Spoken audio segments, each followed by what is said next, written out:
ఇవాళ మనం చింతాకు పొడితో బేడ్స్లు అంటారు, అంటే చిన్న చేపల కర్రీ ఎలా చేస్తారో చూస్తాము.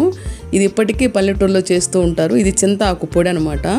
ఇది 1 year నుంచి ఉంది నా దగ్గర, స్టోర్ చేసుకోవచ్చు. ఇది కొంచెం చింత పులుసు, ఇదేంటంటే టమాటా, ఎర్రగడ్డ, పోపు దినుసులు. ఇది ఈ కంటైనర్లో కానీ మనం దాన్ని ముక్కలు చేసుకుంటే బాగా ఈజీగా వస్తుంది. మిరప్పొడి, పసుపు పొడి, ఉప్పు, పోపు సామాన్లు ఇంతేనండి దీనికి కావాల్సింది. దీంట్లో మెంతులు, జీలకర్ర, ఆవాలు. ఈ చిన్న చేపల్ని బేడ్స్లు అంటారంట.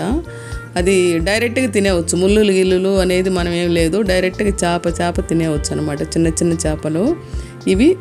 ఈ ఐటమ్స్ దీనికి ఆయిల్ కూడా ఎక్కువ పట్టదు. ఆ బేడ్స్లోనే చేపల్లోనే కొంచెం ఆయిల్ ఉంటుంది.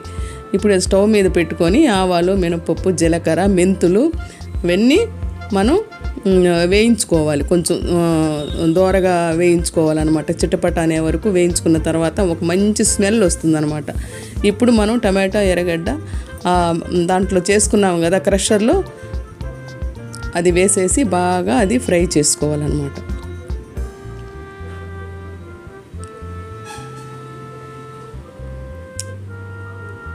ఇప్పుడు మనం కరివేపాకు వేసుకోవచ్చు, కొత్తిమీర ఉంటే వేసుకోవచ్చు, లేదు నా దగ్గర లేదు కాబట్టి కరివేపాకుతో సరిపెట్టేసాను, మనకు కనపడదు కూడా.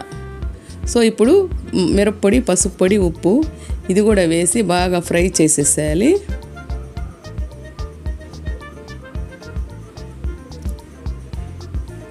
చూసారు కదా నూనె పైకి తేలుతుంది.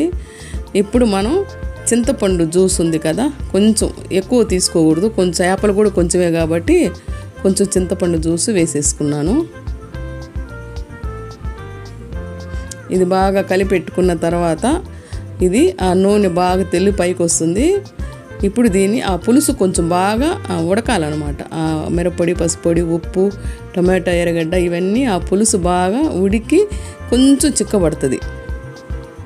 అప్పటి వరకు మనం కొంచెంసేపు ఒక 5 minutes ఉడికితే తెల్లితే చాలు. ఈ తెల్లేటప్పుడే మనము ఈ చిన్న చేపలు ఆల్రెడీ క్లీన్ చేసి పెట్టుకున్న చిన్న చేపలు ఉన్నాయి కదా, అది దాంట్లో వేసేయాలి. గంటితో బరబర తిప్పకూడదు, ఊరికి జస్ట్ లైట్గా అటు ఇటు అన్నేస్తే అది బాగా ఉడుకుతుంది.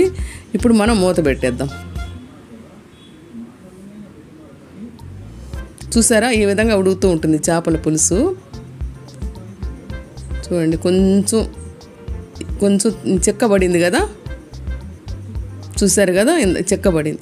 ఇప్పుడు ఈ స్టేజ్లో మనం చింతాకు పొడి ఉంది కదా, ఇది 1 year నుంచి స్టోర్ ఉన్న వల్ల ఇది నల్లగా ఉంది. మామూలుగా అయితే ఫ్రెష్ అయితే కనుక గ్రీన్ కలర్లో ఉంటుంది. ఇది పైన ఎట్లా చల్లేయాలండి, ఇది మనం కలిపెట్టకూడదు, పైన చల్లేసి ఒక 5 minutes ఉడకాలి. ఇదిగోండి ఇప్పుడు ఇది గట్టిగా అయ్యే వరకు 1 నిమిషం మూత తీసి ఉడకపెట్టుకోవాలి.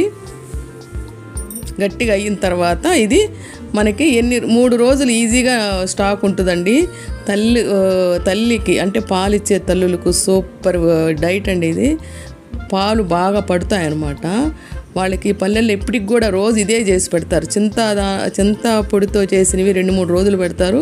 అదేవిధంగా లేకుండా చేసిన కర్రీలు కూడా ఎక్కువ పెడుతూ ఉంటారు. ఇందులో తెల్లగడ్డలు కూడా వేస్తారనమాట.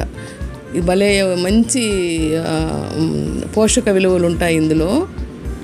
పెద్దవాళ్ళకి కానీ ఎవరికైనా ఇది మంచిగా ఉంటుంది. ముళ్ళులు అనేది ఉండదు, డైరెక్ట్